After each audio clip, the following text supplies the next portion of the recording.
So welcome everyone. टैपिंग्स.live में जैसे कि हम लोग लॉकडाउन में फंसे हैं, so we are not working from the studio, we are working from home. आप सब भी अपने घरों से हमारे साथ जुड़े हैं, बहुत बहुत धन्यवाद आप लोगों का।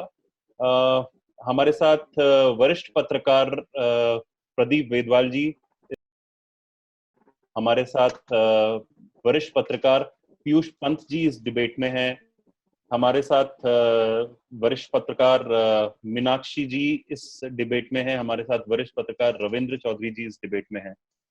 तो अपने व्यूअर्स को हम बता दें कि ये डिबेट आज महत्वपूर्ण इसलिए है क्योंकि इंटरनेशनली कोविड के इस महामारी के दौरान, इस लॉकडाउन के दौरान, जिस समय बिजनेसेस ठप हैं, जिस समय इकोनॉमिक फॉलआउट्स हो रहे हैं,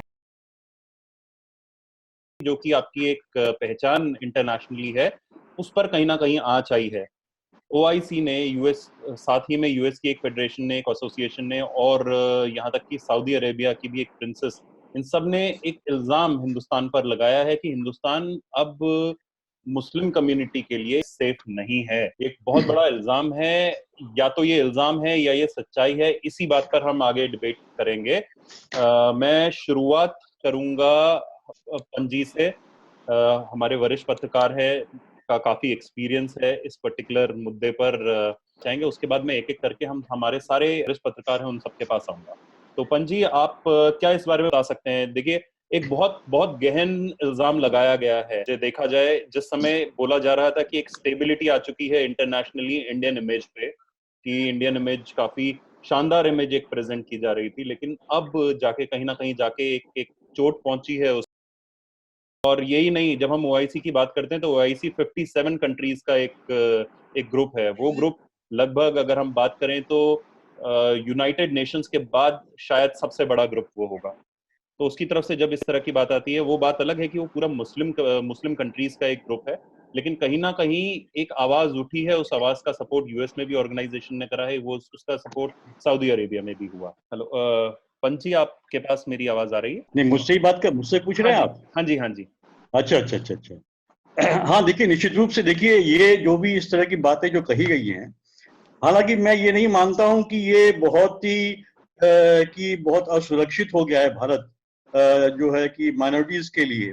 लेकिन निश्चित रूप से ये जो बातें कही गई हैं, चाहे वो United states commission for international religious freedom ने जो अभी हालिया जो उन्होंने रिपोर्ट दी है और रिकमेंडेशन किए हैं, उसके हिसाब से कहीं ना कहीं ये, और उसके पहले भी यूएन ह्यूमन राइट्स कमीशन ने भी चीफ 18 में उन्होंने ये बात कही, 2019 में उन्होंने ये बात कही थी, मार्च के 2019 में, कि लगातार जो है अल्पसंख्यकों पे जो है कि एक वहां पे उनके अधिकारों पे हमले हो रहे हैं, उनका हेरेसमेंट हो रहा है और वो असुरक्षित महसूस करते चले जा रहे हैं।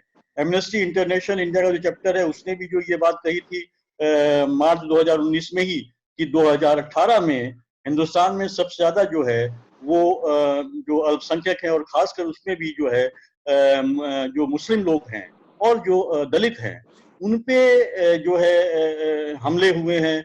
उनके धर्म को लेके जो है उनका हेरेसमेंट हुआ है, उनकी पहचान को लेके उनका हेरेसमेंट हुआ है, और जो है दलितों के ऊपर बलात्कार के काफी मामले हुए हैं। तो लगातार ये चीजें बढ़ती चली जा रही हैं, जिसको लेते हुए ये इस तरह की बातें आ रही हैं। निश्चित रूप से ये चिंता का विषय है, लेकिन ऐसा नहीं है कि भारत अभी जो है अल्पसंख्यक के लिए असुरक्षित हो गया है, मैं ये नहीं मानता हूँ। में अभी भी संवैधानिक अधिकार जो हैं उनको सबको हासिल है, और तमाम कोर्ट हैं जो उनके अधिकारों की रक्षा कर रहे हैं। तो ये मैं नहीं मानूंगा। इसमें मुझे लगता है कुछ ज्यादा इस पे हम पढ़ रहे हैं कि ऐसा कह दिया गया है, तो ये एक बहुत बड़ी बात हो गई है।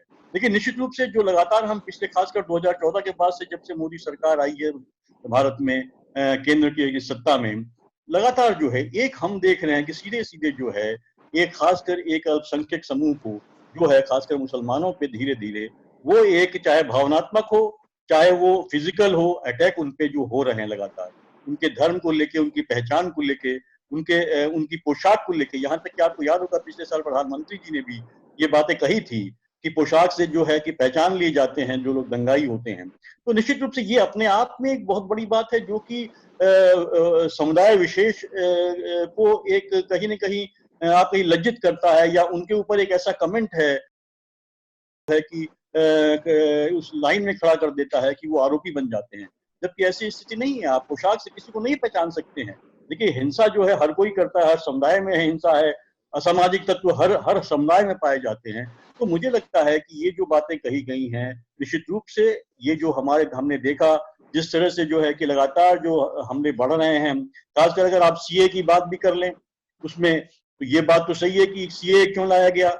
ये पूरे के पूरे प्रदेश में अगर आप देखिए तो कहीं ना कहीं टारगेट करने की एक जो योजना है, अगर आप ध्यान से आप देखें तो पूरा जो आरएसएस है उसकी जो आइडियोलॉजी है, एक हिंदू राष्ट्र को बनाने की जो उनकी एक कल्पना है और जिसको वो साकार कर रहे हैं धीरे धीरे, उसी के मद्देनजर जो है ये तमाम चीजें हो रही हैं। उसी की तरह कानून बनाए जा रहे हैं, उसी की तरह हमारे जनमानस में इस तरह की एक हेट, एक जो घृणा की बात, एक समुदाय विशेष के प्रति एक घृणा वाली भावना पैदा की जा रही है लगातार, कि ये जो समुदाय है वो लगातार ये है, बहुत गंदा है, बहुत वायलेंट है, वो देशद्रोही है। इस तरह की एक भावनाएं पैदा कर दी जा रही है, जबकि हर समुदाय में इस तरह के तत्व होते हैं जो इस तरह की एक्टिविटीज करते हैं।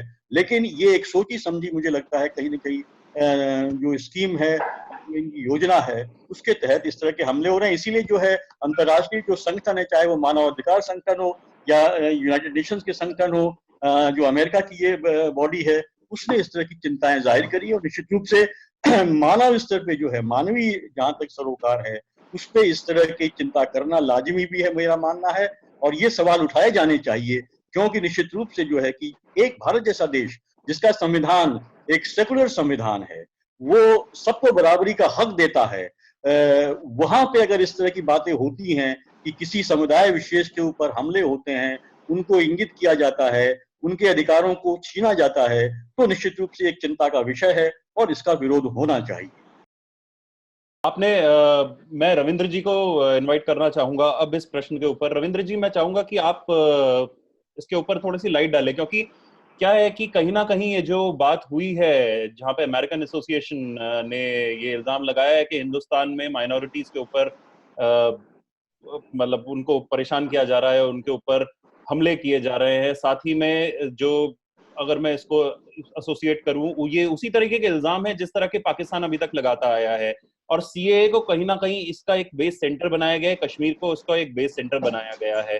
तो क्या कहीं ऐसा नहीं लगता है कि ये सेम कैटेगरी के इल्जाम है, या बाहर की जो कम्युनिटीज हैं वो चाहती हैं कि इंडिया में मुस्लिम्स एक पर्टिकुलर सेक्शन या एक पर्टिकुलर तरीके से ही रिएक्ट करें? नहीं, मुझे लगता है अभी जैसा कि पंत जी ने अपनी बात रखी है, मेरी ऑडियो आ रही है? हाँ जी, बिल्कुल आ रही है जी। जिस तरह पंत जी ने अपनी बात रखी है, सारे आरोपों की पुष्टि कर दी है, जिसे हम कह रहे हैं कि कुवैत ने या आईओसी ने या मुस्लिम कंट्रीज ने या कुछ लॉबी है अमेरिका में, उन्होंने लगाए हैं। तो उन आरोपों में और जो पंत जी ने बातें कही है, उसमें कोई बहुत ज्यादा अंतर नहीं। वही बातें उन्होंने कही है जो भाई साहब ने भी रखी है, ठीक है जी। और कहीं ना कहीं यही वो भावना है जो भारत से निकलकर खाड़ी देशों, जो ये अपना ऑयल कंट्रीज है, और अमेरिका तक ये बातें पहुंचाई जाती है, लगातार पहुंचाई जा रही है पिछले 6 महीने से। कौन पहुंचा रहा है? और इसी का असर है, यही वो लॉबी है, यही वो लॉबी है जो यहाँ से चिट्ठियां लिख रही है, जो धन्यवाद कर रही है कुवैत को, जो यहाँ से लगातार कह रहे हैं कि हम ये मामला उठाएंगे अंतरराष्ट्रीय फोरम में, हम विदेशों से ये इस पे मदद मांगते हैं। पाकिस्तान इस बात को नहीं तो क्या उसको रविंद्र जी, क्या आप इस लॉबी को क्या पहले ही जो कटघरे में खड़ा कर दे रहे हैं क्या? सर आप जब तक बोले मैं तो बोला नहीं। चलिए ठीक है, पहले रविंद्र जी अपनी बात खत्म करें। मैं तो बोला नहीं। आपने आरएसएस से लेके सब पे सुनियोजित षड्यंत्र का आरोप लगाया, मैंने बीच में नहीं टोका आपको। ठीक है रविंद्र जी, अपनी बात कंप्लीट कीजिए। रविंद्र जी आप बोलिए। तो जैसा कि बात वहां पे रखी जा रही है, मुझे नहीं लगता कि वो परिदृश्य भारत के परिदृश्य से किसी भी तरह से अलग है, ठीक है जी। और यही एक साजिश है। इस साजिश की जो जड़ें है वो कुवैत में नहीं है, वो अमेरिका में नहीं है। इस साजिश की जड़ें हिंदुस्तान में है। हमें उसे देखना होगा, किस तरह एक चुनी हुई सरकार के खिलाफ षड्यंत्र चलाया जा रहा है, किस तरह जानबूझ के ये दिखाने की कोशिश की जा रही है कि ये सरकार माइनॉरिटीज के खिलाफ है, ये सरकार दलितों के खिलाफ है। क्या देश में पहले आपसी दंगे नहीं होते थे? क्या कास्ट और लोअर क्लास के बीच में कभी झगड़े नहीं हुए इस देश लेकिन में? रविंद्र जी जो जो जो तो एक जी मिनट जी सुनिए ना। जो हर हर झगड़े को, हर लड़ाई को जातीय रंग दिया जाता है, धार्मिक रंग दिया जाता है, उसे कहीं ना कहीं मुस्लिम कंट्रियों से जोड़ा जाता है, उसे दलित स्वर्ण का झगड़ा दिखाया जाता है। क्या ये षड्यंत्र नहीं है? बात उन्होंने कहा कि भारत एक संवैधानिक, एक धर्मनिरपेक्ष देश है। ठीक है जी, भारत को धर्मनिरपेक्ष देश किसने घोषित किया? हम बात सीएए के कर रहे हैं ना, एनआरसी की कर रहे हैं। एनआरसी तो भी देश में है नहीं, सीएए पे आते हैं हम। भारत को संविधान धर्मनिरपेक्ष देश किसने बनाया? मूल संविधान में तो धर्मनिरपेक्ष शब्द था नहीं, भारत की संसद ने उसमें धर्मनिरपेक्ष शब्द जोड़ा, उसी संसद ने सीएए को पारित किया। हम धर्मनिरपेक्ष शब्द पे तो अड़े हुए हैं, लेकिन उसी संसद की हम वहां मानने को तैयार नहीं है सार्वभौमिकता, जब वो सीएए कानून पारित करती है। तब वो संसद कहीं ना कहीं हिंदू, कहीं ना कहीं संघ का षड्यंत्र आ जाता है। तो सवाल के जवाब तो सबको देने पड़ेंगे, सिर्फ सरकार नहीं, को ही बिल्कुल नहीं देने हैं। सबको सबको जवाब देने पड़ेंगे और ये जवाब रिकॉर्ड भी होंगे, लोगों तक जाएंगे भी। यही मंशा है। इसी मंशा के साथ मैं मीनाक्षी जी को इनवाइट करूंगा। मीनाक्षी जी, सीएए के बारे में बात हो रही है, सीएए के बारे में बोला जा रहा है कि कहीं ना कहीं वो किसी ना किसी कम्युनिटी को ठेस भी पहुंचा रहा है। तो क्या वो, मीनाक्षी जी आपके पास मेरी आवाज आ रही है क्या? मीनाक्षी जी, आप मुझे सुन पा रही हैं? मीनाक्षी जी, मीनाक्षी जी आप सुन पा रही हैं?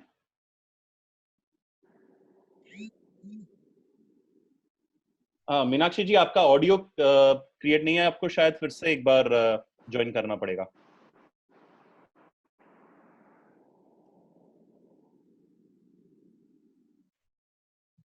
मैं मीनाक्षी जी पे फिर से आता हूं, लेकिन उससे पहले मैं एक सवाल आरोप लगाए गए हैं। उसमें सबसे बड़ी बात है कि सीएए को बेसलाइन बनाया गया है, कश्मीर को बेसलाइन बनाया गया है। तो सीएए में जो बात हुई है, वो सीएए तो कहीं ना कहीं पे भी ये नहीं कहता है कि हिंदुस्तान में रहने वाले मुसलमानों को बाहर निकाल दिया जाएगा। वो बात कर रहा है कि जो इलीगल इमिग्रेंट्स आए हैं या जो बाहर से इमिग्रेंट्स आए हैं उनको बाहर निकाला जाएगा। और उसके बाद भी उसमें वो उन लोगों को प्रोटेक्शन दे रहा है जो कि कहीं ना कहीं जिनके ऊपर अत्याचार हुए हैं दूसरे धर्म के लोगों के, क्योंकि ये कुछ ही कंट्रीज को स्पेसिफाई कर रहा है। ये स्पेसिफाई कर रहा है पाकिस्तान को, ये स्पेसिफाई कर रहा है बांग्लादेश को, ये स्पेसिफाई कर रहा है अफगानिस्तान को, उन पर्टिकुलर कम्युनिटीज में जहां पे इंटरनेशनल एसोसिएशंस, यही इंटरनेशनल एसोसिएशंस जो आज के डेट में हिंदुस्तान पे इल्जाम लगा रही हैं। साथ ही में आपके यूएन में भी जहां भी ये बोल चुका है कि इन कंट्रीज में जहां पे दूसरे धर्मों के ऊपर अत्याचार हुए हैं या उनको पनपने की जगह नहीं दी जा रही है, ऐसे कई सारे देश में यूएन जो ये डिबेट्स होती हैं उसके ऊपर इल्जाम लगाए हैं। उनको प्रोटेक्शन देने की बात करी जा रही है, उनको उनको जगह देने की बात की जा रही है। यहाँ पे जो पूरा का पूरा एक कई महीनों तक जो रैलियां निकाली गई हैं, सड़क बंद कर दी गई है, सब कुछ कर दिया गया है सीएए के नाम पे, तो वो उसकी सार्थकता, उस प्रोटेस्ट की सार्थकता कहां तक है? वो कहां तक सार्थक है? वो कहां तक सत्य है? इस बारे में भी तो हमें बात करनी होगी, क्योंकि यही बेसलाइन बनाया गया है इस बात का। तो अगर हम उसको झुटला देते हैं, अगर हम ये मान लेते हैं कि सीएए में जो कहा गया है, देखिए कोई भी कंट्री हो, चाहे वो यूएस ही हो आज की डेट में, चाहे वो सऊदी अरेबिया ही हो, जो बोल रही है कि हिंदुस्तानी को अगर हम अंदर आना बंद कर देंगे तो वो क्या कर सकते हैं। बिल्कुल जायज बात है, लेकिन उनके यहाँ कोई भी इलीगल इमिग्रेंट की तरह नहीं जाता है। सऊदी अरेबिया में कोई इलीगल इमिग्रेंट नहीं जा रहा है, सबके पासपोर्ट्स हैं। अगर कोई नहीं जाता है तो उनकी सजाएं तो बहुत घनिष्ठ है उनकी, वो तो ऐसी सजाएं देते हैं जो शायद हम लोग सोच भी नहीं सकते। तो क्या इन सब बातों को आगे बात नहीं सोचेंगे? पंजी, मैं आपके पास इसके बाद आपके पास आऊंगा। मैं एक बार मीनाक्षी जी को वापस ऐड होने की गुजारिश करूंगा। मीनाक्षी जी, अगर आप वापस ऐड हो सकें इस डिस्कशन में। आपको मेरी आवाज आ रही है? बहरहाल हम चलते हैं वेदवाल जी पे, प्रदीप वेदवाल जी में। प्रदीप वेदवाल जी, आप हमें सुन पा रहे हैं?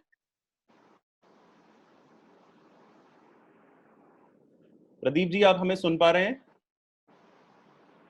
मेरे ख्याल से उनका कनेक्शन में भी कुछ आउटेज है। तो पंजी, आप इसके बारे में क्या बोलना चाहेंगे कि जो ये हमने सीएए की बात करी, आपने भी सीएए की बात करी, बिल्कुल दिस इज अंडरस्टैंडेबल। कोई ना कोई लोग जरूर ये एक तरह से इनकम्प्लीट, मैं ऐसे कह सकता हूँ कि चलिए एक इनकम्प्लीट सेक्शन था, लेकिन ये तो कहीं भी हिंदुस्तान के मुसलमानों की किसी और कम्युनिटी की बात ही नहीं कर रहा है। नहीं, देखिए, बात तो नहीं कर रहा है वो। निश्चित रूप से उसके दो पक्ष हैं, क्योंकि ये बात कही जा रही कि वो टाइमिंग की बहुत बड़ी बात है कि ये सीए का बिल लाया कब गया। आप देखिए, जब असम में जो है जिस तरह से वहां पे हुआ और वहां पे जो लिस्ट बनी वहां पे, जिसमें ज्यादा हिंदू बाहर रह गए, वहां उनका पर्पस क्या था कि मुसलमानों को ये दिखा देना कि दे आर इलीगल्स और हिंदू सारे जो हैं वो लीगल हो जाएं। लेकिन जब उल्टा पड़ गया मामला, लगभग 18 लाख में जो 14 लाख जो है कि वो 4-5 लाख ही मुसलमान जो है कि वो लिस्ट से बाहर हो गए और ज्यादा हिंदू लिस्ट से बाहर हो गए 14 लाख के करीब, तब इनको दिक्कत होनी शुरू हो गई कि कैसे होगा ये तो उल्टा पड़ जाएगा पासा। तब उसके बाद ये बिल लाया गया और ये भविष्य में रखते हुए इस बात को कि ये बाद में लेके आएंगे, एक दूसरा बिल भी लाएंगे जो नेशनल, उसमें उसमें वही जब होगा, वो तैयार होगा तो इसी आधार पर तैयार होगा कि जो लोग बाहर से हैं उनको नागरिकता नहीं दी जाएगी। तो ये एक लंबी योजना है, उसके तहत इसको देखना होगा। और दूसरा, क्योंकि देखिए इसमें ठीक है आप, और एक बात बहुत महत्वपूर्ण है, मैं रोकना चाहूंगा एक बात और मैं कह दूं कि महत्वपूर्ण ये है कि ये बिल लाने की जरूरत क्यों पड़ी।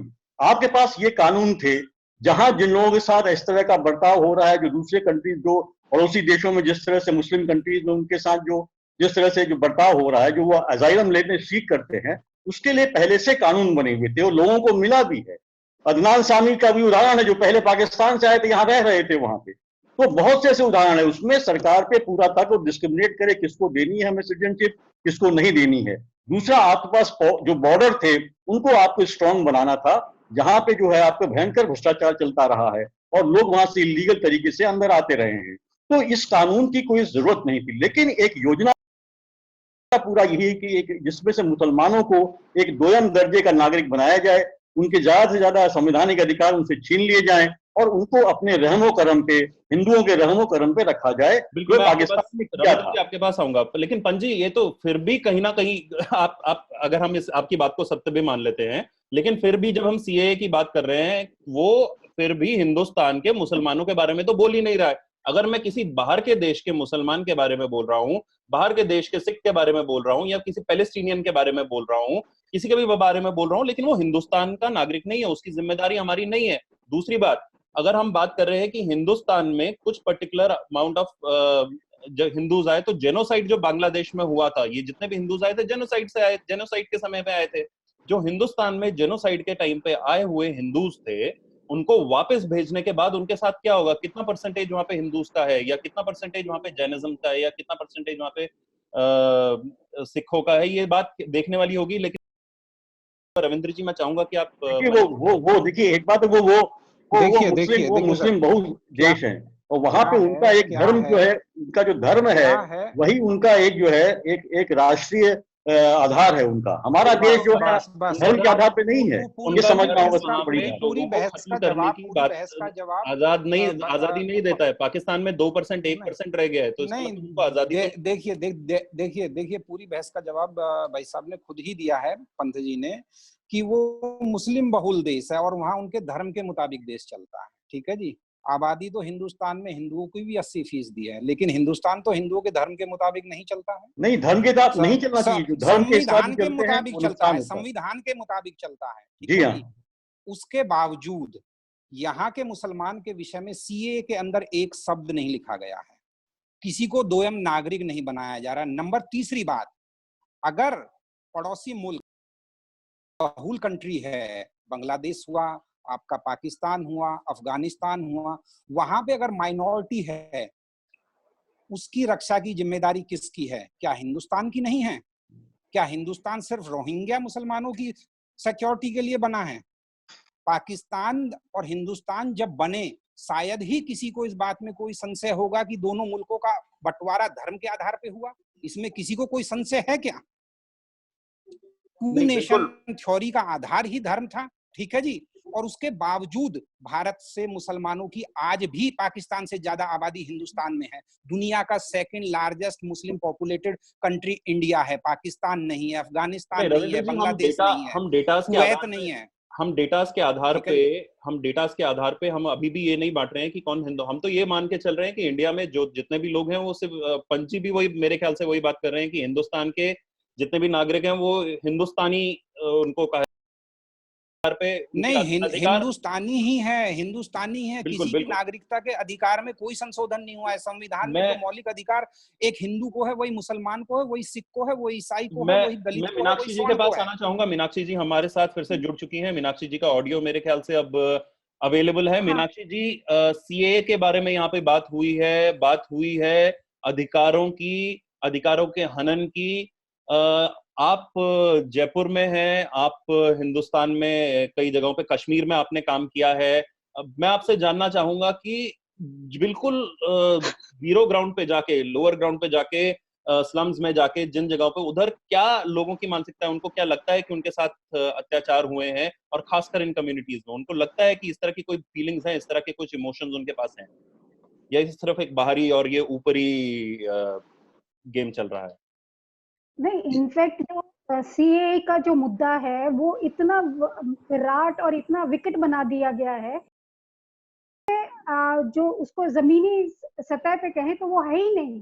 तो ये बेसिकली भ्रम की जो स्थिति है वो सारे इनमें इस कम्युनिटी में फैलाई जा रही है कि आपकी जो नागरिकता है वो खत्म कर दी जाएगी। उनको ये चीजें समझाई जा रही हैं कि आपका इसमें नुकसान है, जबकि इनके जितने भी नेता हैं, वो इनके जो समुदाय के लोग हैं, लीडरशिप हैं, अगर वो सही मायने में अगर वो हिंदुस्तान को प्यार करते हैं या हिंदुस्तान के वासियों को चाहते हैं या इस मुल्क में बिल्कुल एकदम से चाहते हैं कि अमन और शांति रहे, तो उनको इसका सीए का विरोध तो करना ही नहीं चाहिए।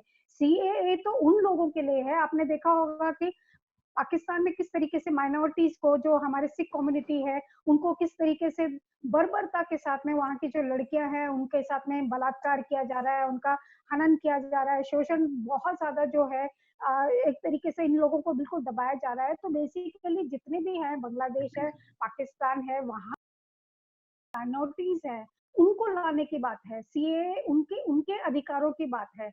तो वहां पर ये भ्रम फैलाना कि आपकी नागरिकता चली जाएगी, तो ये तो पॉलिटिशियंस का खेल है। वो चाहते हैं कि सीए का अगर होगा यहाँ पर तो उसमें इनको इस तरीके से बरगलाया जाए ताकि जो एक्चुअल में जो यहाँ पे बहुत जो घुसपैठिए बैठे हुए हैं, जो एनपीआर होगा, सीए के बाद में जो एनपीआर होगा, तो उसका जो पूरा जो तरीका है वो ना हो पाए। यहाँ पे कितने घुसपैठिया है, कितने रोहिंग्याज आ रखे हैं, कितने बांग्लादेश के आ रखे हैं, इलीगल जितने भी लोग हैं, तो उनको पर्दाफाश ना हो, उनकी जो वोटिंग जो पॉपुलैरिटी है, वोटिंग जो कैपेसिटी है, उसका हनन ना हो, वो खत्म ना हो। इसकी आवाज में ये किया जा रहा है कि उनको इस तरीके से भड़काया जा रहा है ताकि जो हमारा जो स्मूथली एक जो काम होना चाहिए वो काम ना हो और इस तरीके से सरकार के आगे अलग। मीनाक्षी जी, यहाँ पे ये सवाल फिर से उठता है कि सीए हमने ले तो आए, ठीक है, अधिकार थे, जैसा कि पंत जी ने बताया, पीयूष पंत जी ने बोला है कि हमारे पास पहले से कानून था जिसके तहत अदनान सामी आए, वो कानून अभी भी बरकरार है। उस कानून के हिसाब से मुस्लिम्स भी आज भी सिटीजनशिप लेके हिंदुस्तान में रह सकते हैं, वो अगर उन सारी चीजों को जाते हैं।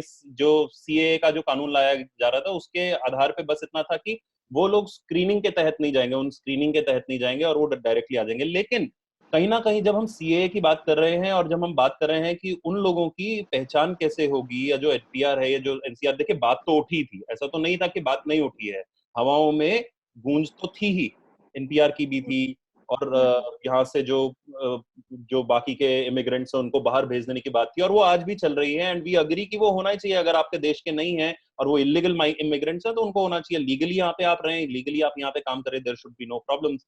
लेकिन उनको आप पहचानेंगे कैसे उस कानून के बिना जब आप आ जाते हैं? और उसके बाद अभी हम लोग इसके लिए तैयार नहीं है, हम लोगों के पास इसकी पहचान, अभी तो इस बारे में हम लोग सोचेंगे। तो जब उन्होंने इस बारे में सोचा नहीं, तो क्या वहां पे लोगों को पता नहीं था कि ये इतना महत्वपूर्ण चीज है, और या इससे इतनी आग लग सकती है सोसाइटी में? कुछ लोग अगर समझ लीजिए मेरे ही ऊपर अटैक होता है, या मैं उस पर्टिकुलर जगह पे आ जाता हूँ जहां पे मुझे अपने घर से बाहर निकाल दिया जाएगा, और मैं उस कैटेगरी के कहीं ना कहीं आसपास आता हूं जिसका चुनाव करना बड़ा मुश्किल है। तो उसकी तैयारी के बिना अगर सरकार आती है तो इससे क्या समझा जाए? क्या ये आप सबसे पहले तो ये देखिए ना कि जो आपका जो मुद्दा है उससे भटकाने की कोशिश की जा रही है। जो असल में है सीएए का क्या है, इन्होंने सिर्फ यही कहा है जो माइनॉरिटीज जो बाकी जो कंट्रीज में है जो प्रताड़ित किए जा रही है, रिलीजन के नाम पे जो प्रताड़ित की जा रही है, उनका हम सपोर्ट करते हैं, उनका हम समर्थन करते हैं, वो यहाँ पे आएंगे। बाकी जो मुस्लिम्स हैं जो इन कंट्रीज में सिटीजनशिप लेना चाहते हैं, उनके लिए एक दूसरा तरीका है, दायरा है उनके लिए जो अभी भी है, वो अभी भी विद्यमान है, उसके अंतर्गत वो सारी अपने सिटीजनशिप ले सकते हैं। जी बिल्कुल बिल्कुल वो ले सकते हैं, लेकिन सीए के साथ साथ एक और मुद्दा बनाया गया है इन इल्जामों के लिए जो कि इंटरनेशनल कमिटीज आज की डेट में हिंदुस्तान में लगा रही हैं। कश्मीर को भी एक मुद्दा बनाया गया है। उनका कहना है कि कश्मीर में मुसलमानों के साथ अत्याचार हो रहा है और हिंदुओं के साथ हिंदू कम्युनिटीज जो है वो बड़ी इंसेंसिटिव हो चुकी है। तो ये कहाँ तक सत्य है? आपने कश्मीर के ऊपर काफी काम किया है, आपकी डॉक्यूमेंट्रीज कश्मीर के ऊपर रही है, तो आप इसके ऊपर क्या लाइट डालेंगे? क्या ये सही में रियलिटी है अभी कि कम्युनिटी और कम्युनिटीज आपस में भिड़ गई हैं, या सरकार वहां पे मुस्लिम्स के ऊपर एक तरह से अत्याचार कर रही है, खासकर इस सरकार के ऊपर ये इल्जाम? नहीं, बिल्कुल भी। मतलब अगर आप ये देखें कि अगर हम ये मान के चलें कि अत्याचार किस पे हो रहा है, अत्याचार उन पे हुआ है जो कि वहां से हटाए गए हैं, वहां से भगाए गए हैं, वहां से बिल्कुल विस्थापित किए गए हैं। कश्मीरी पंडित है वो वहां से वहां निकाले गए हैं। कश्मीर की जो हालत रही है इतने वर्षों में वो बहुत भयंकर रही है, बहुत भयानक रही है। आज भी वहां पे जो मिलिटेंसी है जो रही है, उनके जो जितने भी मिलिटेंट्स रहे हैं उनकी बरसी मनाई जाती है। बहुत बड़ी तादाद में लोग वहां पे सारे के सारे बाहर जुलूस निकाल के बाहर आ जाते हैं कि जो कानून व्यवस्था है पूरा उसका अस्थिपंजर कर दिया जाता है।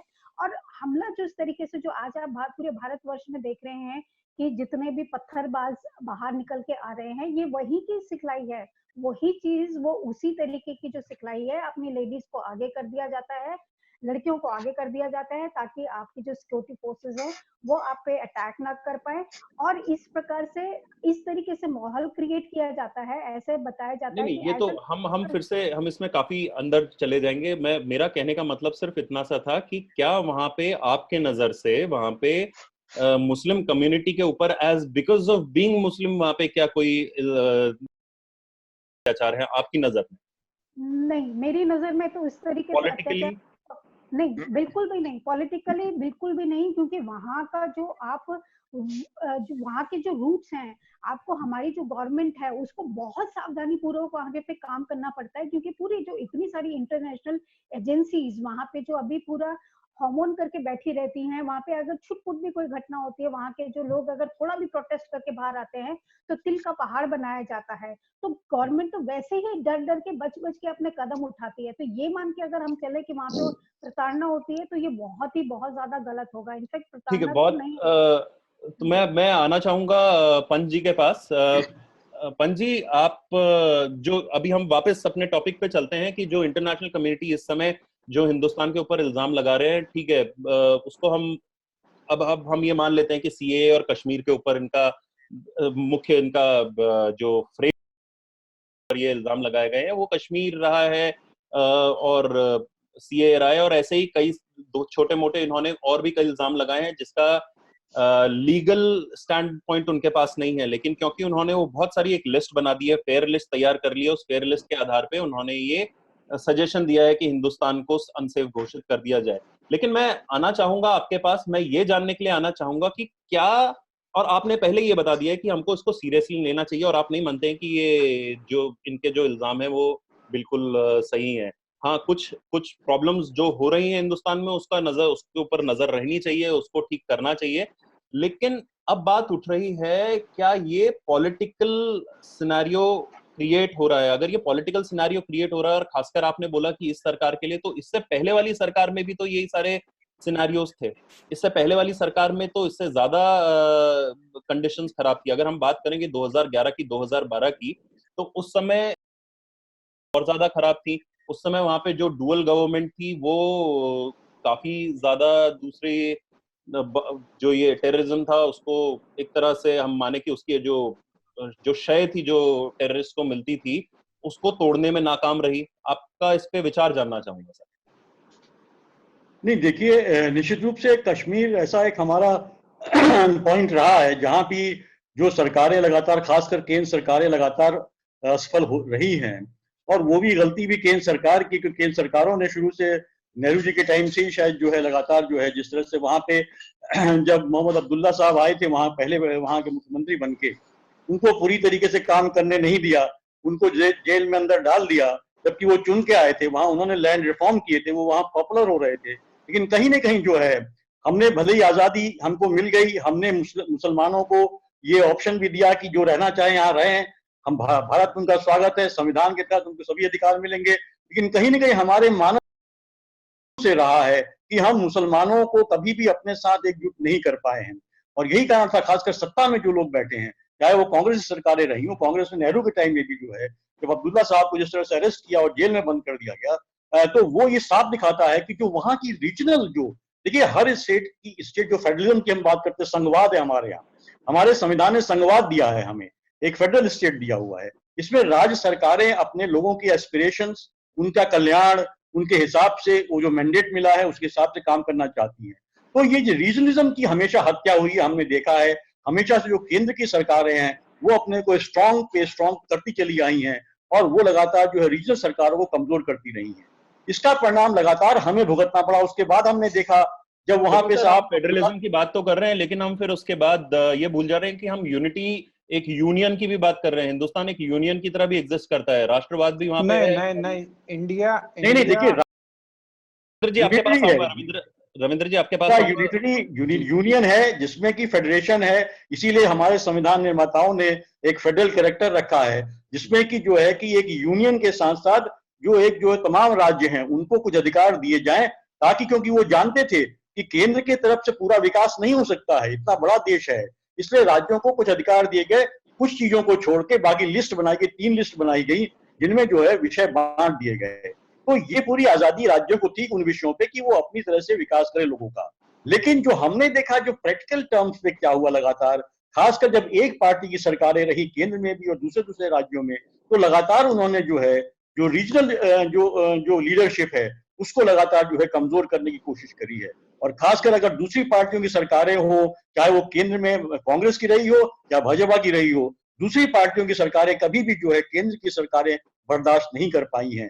ये बहुत कड़वा सच है हमारे लोकतंत्र का। और यही की बात, लेकिन सर फारूक अब्दुल्ला साहब वहां पे थे मुख्यमंत्री, मैं बीच में आना चाहूंगा सर। हम फारूक अब्दुल्ला साहब की बात तो कर रहे हैं, लेकिन हम उसी टाइम पे ये बात भूल जा रहे हैं कि इंडिया को वापस यूनियन करने के लिए एक व्यक्ति को हिंदुस्तान से जाना पड़ता है, काफी सारे लोगों को लेके एक पूरा कम्युनिटी को मूव करना पड़ता है, जिससे कि हिंदुस्तान और कश्मीर अलग ना रहे। हिंदुस्तान की आजादी के बाद भी, पाकिस्तान के एक वॉर के बाद भी सिचुएशन ऐसी बनी रहती है, इसी फेडरल सिचुएशन के आधार पे। ये हमारे पास रीजंस है। हमारे पास मुखर्जी साहब को हिंदुस्तान में कम्युनिटीज को मूव करना पड़ा, और उसके बाद that resulted in his death as well. ये भी एक सत्य है कि हाँ, फेडरल नेचर है, फेडरल नेचर रहना चाहिए, राज्य का नेचर रहना चाहिए, लेकिन वो किस हद तक रहना चाहिए, और क्या उसके बाद वो नेशनलिज्म उसके ऊपर आना चाहिए या नहीं आना चाहिए। और अगर आना चाहिए, और अगर हम इस सारी बातों को दरकिनार कर भी देते हैं, मैं आना चाहूंगा रविंद्र जी के पास, बट मैं ये इसी सवाल के साथ आना चाहूंगा कि अगर हम इन सारी बातों को दरकिनार कर, ये फेडरल नेचर होना चाहिए, नेशनल नेचर होना चाहिए, लेकिन क्या ये बातें किसी भी वजह से ऐसी कोई भी स्थिति पैदा कर रही हैं जिसकी वजह से एक कम्युनिटी दूसरी कम्युनिटी के ऊपर हावी हो रही है, या कोई गवर्नमेंट किसी एक कम्युनिटी को दबा रहा है, या किसी एक गवर्नमेंट की होने की वजह से एक कम्युनिटी अपने आप को अनसेफ करना चाह रही है? बहरहाल इलेक्शंस हुए थे, इलेक्शंस में ये रिजल्ट आया था कि जिसमें कि दूसरी कम्युनिटी, जिस कम्युनिटी को हम माइनॉरिटी कह रहे हैं, उस माइनॉरिटी ने बढ़ चढ़ के आगे वोट दिया था। There was second time when this happened. तो रविंद्र जी, मैं आपके पास आऊंगा, इसके बाद मैं पीयूष जी के पास जाऊंगा, और फिर मीनाक्षी जी के साथ हम इसको एंड करेंगे। हमारे पास समय की कमी है, प्लीज शॉर्ट में अपनी बात। हाँ अनु जी, देश में संविधान से देश चलता है, कानून से देश चलता है, ठीक है जी। और ऐसा नहीं है कि यहाँ कोई किसी के ऊपर हावी हो सकता है। यहाँ हाई कोर्ट्स है, सुप्रीम कोर्ट्स है, सारे आपके जो ह्यूमन राइट्स है, आपके जितने भी मौलिक अधिकार हैं, उन सब की रक्षा के लिए बैठी है, ऐसा नहीं कोई किसी के ऊपर हावी हो रहा। इस सब के पीछे पूरा का पूरा एक पॉलिटिकल प्रोपेगेंडा है। लेकिन सर कितनी बार हम पुलिस तक पहुंच पाते हैं सर? नहीं नहीं नहीं, हम कितनी बार कोर्ट तक पहुंच पाते हैं सर? एक गरीब आदमी का वहां पे पहुंचना बड़ा मुश्किल है सर। एक मैं छोटा सा बात बता रहा हूँ, गरीब आदमी का बता रहा हूँ। अगर आपको किसी ने बाहर सड़क पे थप्पड़ मार दिया तो आप 100 नंबर डायल करने में कितनी देर लगती है आपको? सर मैं वही बता रहा हूँ ना कि 100 नंबर डायल करने में 100 नंबर डायल करने में कितना मिनट लगता है? रविंद्र जी मुश्किल से 30 सेकंड। रविंद्र ठीक है जी, जी, मैं वही बात कर रहा हूँ। सुनिए सर, मेरा सवाल दूसरा है सर। मेरा हाँ, सवाल दूसरा है। मेरा सवाल ये है कि क्या कोई कम्युनिटी किसी के ऊपर प्रेशराइज हाँ, करेगा? वही जवाब क्योंकि मैं जस्टिस दे की रहा बात हूँ। हम छोड़ दें, क्योंकि हमारा जस्टिस सिस्टम वीक है। जस्टिस कम्युनिटी सिस्टम नहीं, वीक हाँ, है, ये तो हमारा जस्टिस सिस्टम दुनिया के सबसे अच्छे जस्टिस सिस्टम में से एक है। ठीक है जी, उसे आप वीक नहीं कह सकते हैं। ठीक है। नंबर 2 बात, कोई कम्युनिटी किसी के ऊपर हावी होने की कोशिश नहीं कर रही है। एक कम्युनिटी अपनी अलग पहचान बनाने के आधार पे सरकारें बनाने और गिराने का खेल करती आई है 50 साल से। वो वोट बैंक रहा है। ठीक है जी। वो राजनीतिक पार्टियां आज ये मानने को तैयार नहीं है कि ये अब वोट बैंक का दौर निकल चुका है। वोट बैंक का दौर निकल चुका है। अब आज जो राष्ट्र की विकास की काम की बात करेगा, पब्लिक उसे चुनेगी। तुष्टीकरण की राजनीति एक टाइम तक चलती है। तुष्टीकरण की राजनीति का पूरे दुनिया में अगर अध्ययन करेंगे तो एक टाइम तक चलती है। उस टाइम के बाद वो कहीं ना कहीं उसका पतन होता है। तो आज भारत में उस तुष्टीकरण की राजनीति का पतन हो रहा है। उसके कारण जो राजनीतिक लोग थे, जो एक बहुत बड़ा मीडिया में भी एक वर्ग है, बहुत बड़ा हर सेक्टर में है, एनजीओ सेक्टर में भी एक वर्ग है, उसके सहारे उनकी रोजी रोटी चलती थी। कहीं ना कहीं उस पे कुठाराघात हुआ है। जैसा अभी मैडम बता रही थी कि जो बाहर से आए हुए लोग हैं, जो यहाँ घुसपैठिए है, उनका जाने का खतरा है, उनसे जो घुसपैठिए निकाले जाएंगे, ये एक डर सता रहा है। तो ऐसे में लोग ज्यादा चिल्ला रहे हैं। ठीक है जी। वो ज्यादा इसलिए चिल्ला रहे हैं, उन्हें कहीं अपनी टेंशन पड़ी है कि कल को हमारा क्या होगा। ठीक है ना। तो वो जो जिनके अंदर कहीं ना कहीं चोर बैठा है, सिर्फ वो लोग चिल्ला रहे हैं। ठीक है। बाकी एक सरकार को डिसीजन लेने होते हैं। 130 करोड़ का मुल्क है ये। 130 करोड़ में हर हिंदुस्तानी इस देश का नागरिक है। किसी के कोई अधिकार नहीं छीन सकता, किसी को कोई 2M दर्जे का नागरिक नहीं बना सकता। बिल्कुल, कोई किसी का अधिकार नहीं छीन सकता, कोई हाँ। किसी को दूसरा नागरिक नहीं बना सकता, 2 नंबर का नागरिक नहीं बना सकता। पंजी, मैं आपके पास वापस आना चाहूंगा। जो चौधरी साहब ने हमको बताया है कि अभी जस्टिस सिस्टम को वो नहीं मानते हैं कि वीक। क्या हम मानते हैं कि जस्टिस सिस्टम वीक है या नहीं है, या जो भी अगर हम कोई कंप्लेन करते हैं, उस कंप्लेन का जो निराकरण है वो इतनी जल्दी हो पाता है, जैसे जिसको बोलते हैं justice delayed is justice denied? क्या उस जगह पर क्या हम उस सिचुएशन में हैं? और अगर नहीं है तो किस वजह से नहीं है? किस वजह से लोग आज भी कई सालों तक केसेस के बीच में गुजरे थे? क्या इस पर्टिकुलर जो कमिटमेंट है किसी एक पर्टिकुलर कम्युनिटी का या किसी एक सरकार का, वो लोगों तक पहुंच पा रहा है कि नहीं पहुंच पा रहा है सर? नहीं, देखिए, जहां तक जस्टिस सिस्टम का सवाल है तो देखिए, हमारे संविधान ने सारी संस्थाएं बनाई हैं और चेक एंड बैलेंसेस का सबसे बढ़िया खूबसूरत सा उन्होंने इंतजाम किया है कि कोई भी संस्था जो है अपने आप में जो है कि एनार्किक ना हो सके, उस पर कंट्रोल चेक लगाया गया है दूसरी संस्थाओं द्वारा। तो ये बहुत खूबसूरती के साथ किया गया है। उसमें चाहे लेजिस्लेचर हो, चाहे एग्जीक्यूटिव हो, चाहे जो जुडिशरी हो, और फिर उसके बाद मीडिया का जो रोल है उस पर। तो लेकिन ये तीनों जो संस्थाएं हैं ये बहुत ही, लेकिन हो क्या रहा है, देखिए, कोई भी संस्था किसी भी देश में वो तब फेल करती है जब लोग उसको जो चलाते हैं। और मेरा भी ये मानना है कि it is the people who man these institution, they fail the institutions, not the institution in itself, they fail themselves. तो इंस्टीट्यूशन बहुत स्ट्रांग है। आज जुडिशरी का भी जो हाल है, आप देखिए किस तरह के लोग आ रहे हैं। आज चीफ जस्टिस होने के 2 महीने बाद ही जो है आप राज्यसभा में चले आते हैं। उसके पहले भी ऐसा हुए हैं जिसका आलोचना लगातार होती रही है। तमाम किस तरह से जजेस जो है कि जो तस्वीरें काट रहे हैं, जो सब they are not suppose to do this kind of things. तो जो जुडिशियल सिस्टम को स्ट्रांग बनाया है संविधान निर्माताओं ने, जिस लेजिस्लेचर को स्ट्रांग बनाया है, वहां किस तरह के लोग आ गए हैं।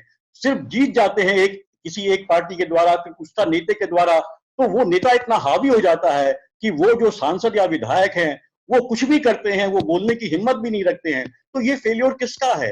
ये संस्थाओं का नहीं है, ये उन व्यक्तियों का है जो इस समय पूरी जो नेतृत्व जिनके हाथ में है, जो लोग विधायिका में हैं, जो लोग जुडिशरी में हैं, या जो लोग मीडिया में हैं।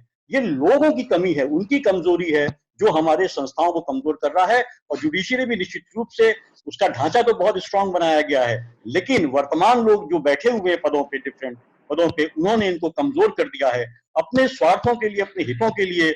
उन्होंने जो है कि इन तमाम संस्थान जा रहे हैं, और ये हम साफ साफ दिखाई दे रहा है। पहले सुप्रीम कोर्ट इसके ऊपर था, लेकिन धीरे धीरे जो है कि कांग्रेस के टाइम में भी उसको राजनीतिकरण किया गया, अब वर्तमान सरकार के टाइम में भी हो रहा है। कोलेजियम देखिए, कोलेजियम इसलिए कहा जाता था कि वो कम से कम इम्पार्शियल होगा, इसीलिए कहा था कि जब सरकार ने अपने हाथ में अपॉइंटमेंट लेने की कोशिश करी तो सुप्रीम कोर्ट ने भी कहा नहीं, कोलेजियम सर्वोपरि रहेगा। लेकिन आज हम देख रहे हैं कोलेजियम में भी वही बात हो रही है, भाई भतीजावाद हो रहा है, वहां पे भी भ्रष्टाचार हो रहा है, वहां पे भी जो है कि कुछ सेलेक्टिवली अपॉइंट किया जा रहा है, सेलेक्टिवली प्रमोट किया जा रहा है जजों को।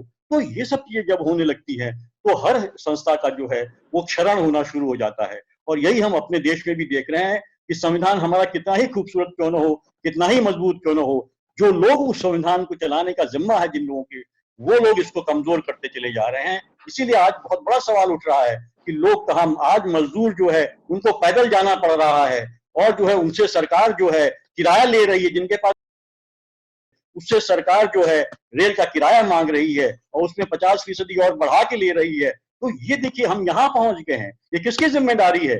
जिनकी नौकरी नहीं है, जिनके पास अभी भविष्य सुरक्षित है, आप उसकी जेब काट रहे हैं, फिर से उसके पास कुछ है ही नहीं है। तो आपका नजरिए कहाँ है? चलिए, ये बात के लोग हैं जो शासन चला रहे हैं, ये उन पे निर्भर करता है कि हम समय कम है सर, मैं आपको इसलिए बीच में रोक रहा हूँ। पीयूष जी ने बात करी है कि people run the system, people run the, तो कहीं ना कहीं बिल्कुल सही बात है कि people run the society, people run the system, people run the government, and if people are not working properly then the whole system is going to collapse. Meenakshi ji के पास आना चाहूंगा। मीनाक्षी जी, मैं बात कर रहा था जस्टिस की, मैं बात कर रहा था जो कॉमन आदमी है। देखिए, कहीं ना कहीं हम पॉलिसीज बना देते हैं, सब कुछ, सारी चीजें हम अपनी इन प्लेस रख देते हैं, सिस्टम को हम इन प्लेस रख देते हैं। बात कह रहे हैं जस्टिस की। अगर कोई व्यक्ति, कोई बिल्कुल नॉर्मल व्यक्ति जो कि जा रहा है, जॉब से आ रहा है, घर जा रहा है, ऑफिस जा रहा है, उसके साथ कुछ अनहोनी होती है, वो कानूनन कार्यवाहियां करता है, कितनी जल्दी आपको लगता है, आप सोसाइटी के साथ जुड़ी रहती हैं, सोसाइटी के साथ आप काम करती हैं, कितनी जल्दी आपको लगता है कि, और कितना बेडर बेखौफ होके वो इन जस्टिस सिस्टम के पास जा सकता है या अपनी जेब को बचा के जा सकता है? आपको क्या लगता है? Is it possible as now? Is this system that strong, या are we as people that strong? नहीं, जहां तक जस्टिस की बात है कि अगर हम ये कहें कि बहुत आसान है तो वो बहुत ही मतलब व्यंग्यात्मक लगेगा, क्योंकि जस्टिस तो हमारा बहुत ज्यादा वीक है। केसेस आप देखेंगे कितने पेंडिंग केसेस हैं जो कि अभी भी कोर्ट्स में पड़े हुए हैं। लोग जायदाद, प्रॉपर्टी, क्राइम के कितने सारे अनगिनत केसेस हैं जो कि वैसे के वैसे पड़े हुए हैं। जहां तक हम ये बात करें कि हमें जो कॉमन पर्सन है उसको जस्टिस इजीली मिल जाता है या उसकी सुनवाई इजीली हो जाती है या उसकी जो अप्रोच है पुलिस के पास में वो इजीली है, वो बिल्कुल है। अब अभी आज के सिनेरियो में ही आप देख लीजिए, पूरी जो कोरोना वैश्विक जो बीमारी फैली हुई है उसमें जस्टिस के नाम पे जो आप वीडियोस देखते हैं, चाहे वो ट्विटर हो, चाहे इंस्टा हो, चाहे फेसबुक हो, चाहे न्यूज हो, आप वहां पे आप देखिए जस्टिस देने वाले तो अलग हैं। आप कोर्ट में बाद में जाएंगे, पहले आप पुलिस को अप्रोच करेंगे, लेकिन आज तो पुलिस ही खुद ही डरी बैठी हुई है, उन्हीं के ऊपर इतने पत्थरबाजी हो रही है, वही गली मोहल्लों में जाने में डर रही हैं और वो वहीं पे दादागिरी दिखा रहे हैं, जहाँ पे एक जो इंसान है, सुलझा हुआ इंसान है, जो समझने की कोशिश करता है, डराने धमकाने के लिए जो वर्दी है वो वहीं पे बैठी है। तो आप ये मान के चले कि जो जस्टिस है वो हमारा इतना स्मूथ है, इतना इजी है, वो ऐसा नहीं है। हर वर्ग मैं के सिस्टम की बात कर रहा हूँ, क्योंकि सिस्टम जो जस्टिस तक पहुंचाता है वहीं पे कहीं ना कहीं अवरोध हैं, वहीं कहीं ना कहीं डर है। बिल्कुल आखिरी में मैं आना चाहूंगा रविंद्र जी के पास। रविंद्र जी, आपके पास आने से पहले मैं एक बात, जिस पॉइंट की हम बात कर रहे थे शुरुआत में, वो थी कि इंटरनेशनल कम्युनिटी का हमारे पास, हमारे ऊपर एक तरह का, इसको हम दबाव मान लें या हम ये मान लें कि हम बहुत ज्यादा इन कुछ सालों में उसके ऊपर निर्भर हो गए थे, अपनी प्रेजेंस को लेकर।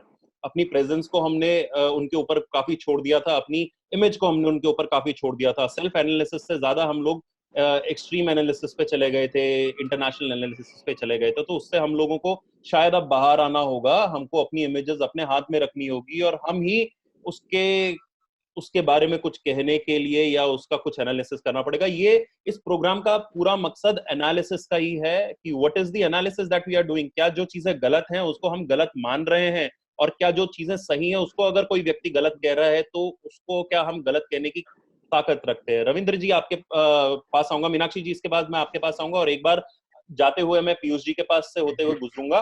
रविंद्र जी है कि इस समय अगर हम बात करें, जैसे कि पीयूष जी ने बताया था कि राष्ट्रीय एक एक राष्ट्रीय एकता की तरफ जा रहा था आरएसएस, एक सबको एक ही दायरे में बांधने की कोशिश कर रहा है, तो कौन सी डेफिनेशन है आरएसएस की ऐसी? आरएसएस क्या डिफाइन करता है हिंदू को, या हिंदू हिंदू राष्ट्र बनाने के लिए हिंदू की क्या डेफिनेशन उसने अपनी मुहैया कर रखी है? क्या क्या सोच है, क्या डिलीवरेंस है उस हिंदू राष्ट्र की, उसमें किसके लिए जगह है, क्या नहीं है? मुझे नहीं लगता कि आरएसएस ने ऐसी कोई डेफिनेशन हिंदू राष्ट्र की भारत के परिप्रेक्ष्य में बनाई है कि जिसमें 130 करोड़ भारतीयों में से कोई भी एक बाहर होगा। बीच में आप लोगों ने भी, सब लोगों ने संघ प्रमुख मोहन भागवत जी के संबोधन सुने होंगे बीच में। तो जितना हमारी समझ में आता है एज ए पत्रकार कि भारतीय और हिंदू होने से उनका अर्थ है भारत हुआ है, जो जन्मा है, जो भारत माँ को अपनी माँ मानता है वो भारतीय है, वही हिंदू है, वही हिंदुत्व का प्रहरी है। उनके लिए जो मेरी समझ में आता है एज ए पत्रकार, रही बात भारत की छवि की, जो एक कहीं एक से कोई रिपोर्ट जारी हो जाती है, कोई एक अमेरिका में लॉबिस्ट, वहाँ छोटी छोटी लॉबियां होती है, बेसिकली हमें समझना चाहिए अमेरिका की राजनीति। नहीं सर, इस लॉबी के बारे में जिसके बारे में हम बात कर रहे हैं बहुत बड़ी लॉबी है। हाँ, नहीं, मैं आपको बता रहा हूँ, अमेरिका में लॉबी सिस्टम है, ठीक है जी। वहाँ हिंदुओं का भी लॉबिंग सिस्टम होता है, मुस्लिमों का भी होता है, और बिजनेसमैन की भी लॉबियां होती है। तो सब लॉबियां अपनी बात को आगे बढ़ाती है। वो लॉबियां वहाँ कहीं ना कहीं उनकी संसद में भी रिप्रेजेंट करती है। तो भारत की जो छवि है वो कोई अमेरिका की एक कमेटी या कुवैत की कोई एक रिपोर्ट से नहीं बनेगी। भारत की छवि भारत के 130 करोड़ लोग बनाएंगे, वही दुनिया को माननी पड़ेगी। भारत किसी मुल्क के ऊपर डिपेंडेंट नहीं है कि कौन हमारे बारे में क्या कहता है। दुनिया की बड़ी आबादी का मुल्क है, आपके पड़ोस में चाइना है, ठीक है जी। चाइना ने अपनी जो छवि बनाई है अपने आप से बनाई है, किसी के रिकमेंडेशन से नहीं बनाई है। भारत को भी अपनी छवि अपने आप से बनानी है, किसी को रिकमेंडेशन नहीं चाहिए। बिल्कुल सही बात आपकी, जिसकी जो आपके इमोशंस हैं वो पहुंच रहे हैं कि हिंदुस्तान को अपनी इमेज के लिए किसी बाहरी मुल्क के ऊपर डिपेंडेंट होने की जरूरत नहीं है, किसी प्रिंसेस के ऊपर डिपेंडेंट होने की जरूरत नहीं है जो गांधी को कोट कर रहे हैं और अपनी बात विदेशों से लिख रहे हैं, उनके ऊपर डिपेंड होने की जरूरत नहीं है। मीनाक्षी जी आप कुछ कहना चाह रहे थे और उसके बाद मैं पीयूष भाई साहब पे आऊंगा। प्रदीप जी शायद कनेक्शन पे नहीं है, तो मीनाक्षी जी आप प्लीज अपनी बात रखिए। मैं ये कहना चाह रही थी कि जो हमारे मीडिया की जो बात है, हम कहते हैं कि जो विदेशी मीडिया है वो पूरे जो हमारी भारत की जो छवि है उसको खराब कर रही है, और होता भी ये है। कठुआ का एक छोटा सा केस था इस तरीके से, लेकिन वो कठुआ का जो केस है वो यूएन तक पहुंच जाता है। तो जिस तरीके से उनका मॉडस ऑपरेंडी है, उसको अगर हमने डिफेंसिव में अगर हम रह के काम करेंगे तो तब तक हमारा काम नहीं हो पाएगा। हमको भी अपनी एक रणनीति बनानी होगी, और जो भारत की जो अच्छी छवि है, अच्छे अच्छे कार्यक्रम है, अच्छी चीजें हैं, अच्छे नियम कानून है, उनको आगे रखना पड़ेगा। और आरएसएस की जहां तक आप बात कर रहे हैं, इसमें मैं बीच में इंटरप्ट करना चाहूंगा। मीनाक्षी जी, कठुआ का केस छोटा नहीं था, कोई सा भी क्राइम हम इस समय छोटा नहीं उसको मान के चल रहे हैं। जैसे कि प्रदीप जी ने एक बार बीच में बोला था कि अगर हम अपने लायकों को पहचान रहे हैं तो अपने नालायकों को भी हमें पहचानना पड़ेगा, उन नालायकों के ऊपर भी काम करना पड़ेगा। तो कुछ नालायक हैं, कुछ क्रिमिनल्स हैं, उन क्रिमिनल्स को, ऑफ कोर्स ये हमारे लिए एक शर्म की बात है कि उधर जो क्रिमिनल्स थे वो उसको कोई ना कोई वर्ग प्रोटेक्ट कर रहा था, या कोई शायद चाहे उन्हीं के घर का अगर कोई व्यक्ति है तो वो उसको प्रोटेक्ट कर रहा है, जैसा कि पहले नहीं होता था, सोशलिज्म सोशल सिनेरियोज में नहीं होता था।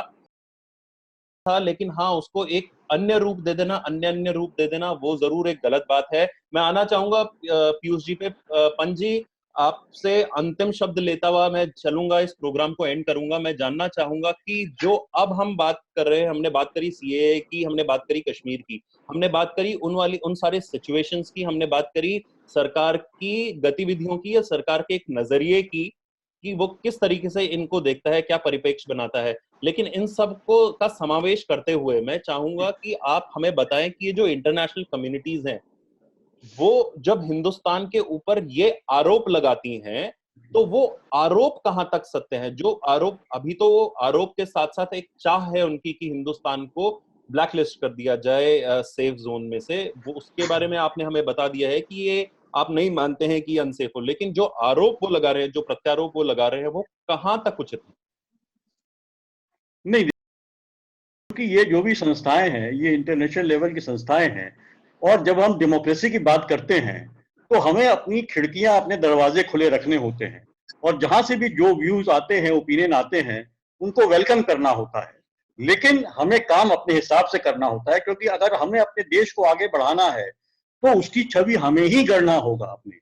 लेकिन साथ ही साथ जो है, हम भी किसी देश में अगर मानव अधिकारों का उल्लंघन होता है, अमेरिका में जब अश्वेतों के खिलाफ जो है तमाम तरह के जो है कि हिंसा होती रही है, उनके मानव अधिकारों की जो है कि का हनन होता रहा है, तो हम भारत भी बोलता रहा है और दुनिया के दूसरे देश भी बोलते रहे हैं। साउथ अफ्रीका में हुआ, गांधी जी वहां भारतीयों के खिलाफ खड़े हो गए थे वो। तो निश्चित रूप से जो है कि ये हमें अपनी खिड़कियां, दरवाजे खुले रखने हैं, लेकिन वो कहां तक हमें प्रभावित करता है उसका ध्यान रखते हुए हमें अपना निर्माण खुद ही करना होता है। लेकिन अगर हम देखते हैं कि हमको अपने देश की आवाज भी सुननी होगी, और जैसे रविंद्र जी कह रहे थे, उसको सिर्फ इसी तरह कि ये लॉबी है और इनका एक वेस्टेड इंटरेस्ट है, ये करते हैं, क्योंकि हम देख रहे हैं कि हो क्या रहा है देश में। देखिए, किसी भी लोकतंत्र में जो होता है, जो बहुसंख्यक होता है, ये उसका धर्म होता है, ये उसका एक कर्तव्य होता है कि वो अल्पसंख्यक की रक्षा करे। और हम अगर अपने देश में देखें, चाहे वो दलित हो, आदिवासी हो, और चाहे वो अल्पसंख्यक समूह हो, उनकी रक्षा करना हमारा कर्तव्य, बहुसंख्यक समाज का कर्तव्य है। ये हर देश में, पूरी दुनिया में होता है और होना भी चाहिए, और लोकतंत्र का तकाजा भी यही है। इसीलिए सबको बराबर अधिकार दिए गए हैं ताकि वो पूरी प्रक्रिया में सब शामिल हो। लेकिन हम इन जो ये दोष लगाए जा रहे हैं, वो मेरा ये मानना है कि पूरी तरीके से वो गलत भी नहीं है, लेकिन हमें उसको लेके बहुत ज्यादा परेशान नहीं होना चाहिए, बल्कि ये कोशिश करनी चाहिए कि देखिए उसमें आरोप क्या लगे हैं। आरोप ये लगे हैं कि लगातार जो है एक हिंसा हो रही, बढ़ी है, एक जो है कि प्रताड़ना बढ़ रही है, एक जो है इस तरह की एक जो हेट फीलिंग बढ़ रही है। तो ये हमारे समाज में हो रहा है, हमने देखा है। आज भी दलितों के प्रति हमारा नजरिया, घोड़ी में नहीं चढ़ने देता है किसी दलित को, जो भी अपर कास्ट के लोग नहीं चढ़ने दे रहे हैं। आज 80 साल होने जा रहे हैं हमारे, लेकिन फिर भी हम नहीं चढ़ेंगे। मैं समय की कमी, आज आदिवासियों का क्या हाल है हमारा, हम देख रहे हैं। आज लॉकडाउन में हमने देखा, मजदूरों का क्या हाल रहा। हम उनको मैं आपको बीच में पैदल जाना पड़ा। तो ये हमें अपना नजरिया बदलना पड़ेगा। मैं आपको बीच में काट रहा हूं सर, मैं आपको बीच में काट रहा हूं, सॉरी, माफ कीजिएगा, समय की कमी है। मैं एक बार रविंद्र जी के पास फिर से आऊंगा, क्योंकि आपने ये बात करी थी साथ में इसके कि जहां पे आपने अभी बात करी है कि दलितों को हम अभी किस नजर से देख रहे हैं। तो पहली बात है कि हम बात कर रहे हैं कॉन्स्टिट्यूशनल रेमेडीज की। कॉन्स्टिट्यूशनल रेमेडीज के हिसाब से जो एक नया आयाम आया है, जो नए लड़के आए हैं, उनको कोई फर्क नहीं पड़ता है कि अभी हम दलितों की बात कर रहे हैं या हम स्वर्णों की बात कर रहे हैं। एक्चुअली ये तो एग्जिस्ट ही नहीं करता, शायद ये पॉलिटिकल बुक्स में आज की डेट में एग्जिस्ट कर रहा होगा। मैं बात कर रहा हूं उन कम्युनिटीज की जो अभी फिलहाल काम कर रही हैं, जो कि अभी हैं, जो एग्जिस्ट कर रही हैं। लेकिन अगर हम फिर जो कि अभी एग्जिस्ट नहीं कर रही हैं, तो शायद ये बातें उठती रहेंगी, लेकिन अपने आसपास हमको वो कहीं देखने के लिए अभी फिलहाल नहीं मिल रहा। जरूर कहीं ना कहीं पे यूपी के कुछ गांवों में, महाराष्ट्र में, गुजरात में, राजस्थान में, हर जगह आपको दिखाई देगा। ऐसी बात नहीं है। लेकिन सर दूसरी बात ये भी है कि कहीं कहीं पे उसी वजह से उन लोगों के ऊपर भी अत्याचार हो गए हैं जिन्होंने ऐसा कोई क्राइम किया नहीं। बाद में पता चलता है कि ऐसा तो कोई क्राइम हुआ नहीं था, सिर्फ एक कहावा बनाई गई थी कि इन्होंने अत्याचार किए। तो हम बात कर रहे हैं कि ये सारी चीजें जो हैं, ये वो ठीक है, उसके लिए देखिए कानून अपनी जगह है। लेकिन अगर समाज अपने हाथ में ले लेगा और अपने हाथ में न्याय देने लगेगा, ये टेंडेंसी लगातार बढ़ती जा रही है। समाज कानून अपने हाथ में नहीं ले सकता है, ये टेंडेंसी हम लगातार देख रहे हैं, बढ़ रही है। एक तरफ हम बात कर रहे हैं कि जस्टिस सिस्टम इज ओके, दूसरी तरफ हम बात कर रहे हैं कि ये वाली टेंडेंसीज बढ़ रही हैं। ऑन द कॉन्ट्ररी हमको लग रहा है कि ये टेंडेंसीज घट रही हैं। अगर हम बात करें जी, आपको क्या लग रहा है कि ये टेंडेंसीज बढ़ रही हैं या टेंडेंसीज घट रही हैं? टेंडेंसीज तो थी, सोसाइटीज में टेंडेंसीज थी, और सिर्फ ऐसा नहीं कह सकते कि हम कि स्वर्णों की, और अगर हम डिवीजन करना भी चाहते हैं कि स्वर्ण और अस्वर्ण, इनके बीच में स्वर्ण और स्वर्णों के आपस में भी लड़ाइयां थी, ये क्रिमिनल सेक्शन में आना चाहिए या आदिवासियों की आदिवासियों से लड़ाई थी, वो क्रिमिनल ऐसा सेक्शन है में आना चाहिए? ऐसा आपको क्या? है कि ये एक क्रिमिनल सेक्शन में आना चाहिए। और समाज में समाज शास्त्र में जैसा कि सभी लोग जानते हैं कि जहाँ चार बर्तन होते हैं वो बाजते हैं, ठीक है जी। तो समाज में लड़ाई झगड़े होना एक सामाजिक आपसी मुद्दा है। दो लोगों का झगड़ा हो गया, वो एक आपसी मुद्दा है। उसे सिर्फ दलित और स्वर्ण के एंगल से उठा देना, वो झगड़ा किसी के भी बीच में हो सकता है। लेकिन कहीं तो हुए ना सर, हर कुछ एरिया झगड़े में को तो हुए हैं। जातीय रंग नहीं नहीं आप एक बार समझने की कोशिश कीजिए। हर झगड़े को जातीय रंग देना, हर झगड़े को धार्मिक रंग देना क्या सही है? बीच में झगड़ा हुआ तो सामान्य झगड़ा, एक हिंदू और मुसलमान के बीच में झगड़ा हो गया तो धार्मिक झगड़ा, दो नहीं सर, स्वर्णों के सवाल बीच सवाल ये है नहीं, कि आपको क्या लगता है दो टेंडेंसीज ये घट रही हैं? पहली बात, हम नहीं ये ना मान रहे हैं टेंडेंसी कि घटने टेंडेंसीज हैं, टेंडेंसीज थी टेंडेंसी समाज में, टेंडेंसी पहले से भी थी समाज में, टेंडेंसी आज भी है। और टेंडेंसी समाज में मुझे लगता है तो कि जब ये तक समाज टेंडेंसीज रहता है घट आपसी रही हैं या बढ़ रही हैं, ये सवाल है मेरा। आपको क्या लगता है कि ये टेंडेंसीज घट रही हैं? मुझे मुझे जो लगता है टेंडेंसी अपनी जगह है, घटने या बढ़ने का उसमें बहुत बड़ा इशू नहीं है। इशू ये है कि अगर छोटी सी भी आज घटना होती है तो मीडिया के अंदर एक सेक्शन ऐसा है जो उसे जानबूझ के इस तरह हवा देता है कि देश में भी ये टेंडेंसी बढ़ रही है। तो दिखाने की कोशिश की जाती है कि पिछले 5 साल में ये परिवर्तन आया है कि दलित के ऊपर अत्याचार हो रहे चलिए, हैं। बहुत बहुत धन्यवाद रविंद्र जी। आपने आपसे यही सवाल का एक्चुअली हम लोग आंसर, बेसिकली टैपिंग्स के तहत ये आहट है उन स्टूडेंट्स के लिए जिनके साथ ये प्रोग्राम शुरू हुए थे, आहट है के लिए जिनके तहत ये प्रोग्राम शुरू हुए थे, आहट है उन समाज में रोजमर्रा की जिंदगी को जीने वाले लोगों के लिए, जो लोगों की सोच को, लोगों की समझ के आधार पे, उनके पास समय नहीं है, वो लोगों के आधार पे, लोगों के सोचने के आधार पे, समझने के आधार पर समय पे समाज में होने वाले जितने भी ये चेंजेस हैं उनको पढ़ते हैं, उनको समझते हैं। बहुत बहुत धन्यवाद मीनाक्षी जी आपका, प्रदीप भाई साहब आपका, पीयूष जी आपका, रविंद्र जी आपका, बहुत बहुत धन्यवाद। आप इस डिस्कशन में आए और हम जो आगे सवाल होंगे इस डिस्कशन के आधार पे वो इस चैनल पे आपको देखने को मिलेंगे और हम आपके पास फिर आएंगे इन सवालों के जवाब लेने के लिए। बहुत बहुत धन्यवाद आप सबका टैपिंग से जुड़ने के लिए। धन्यवाद। नमस्कार।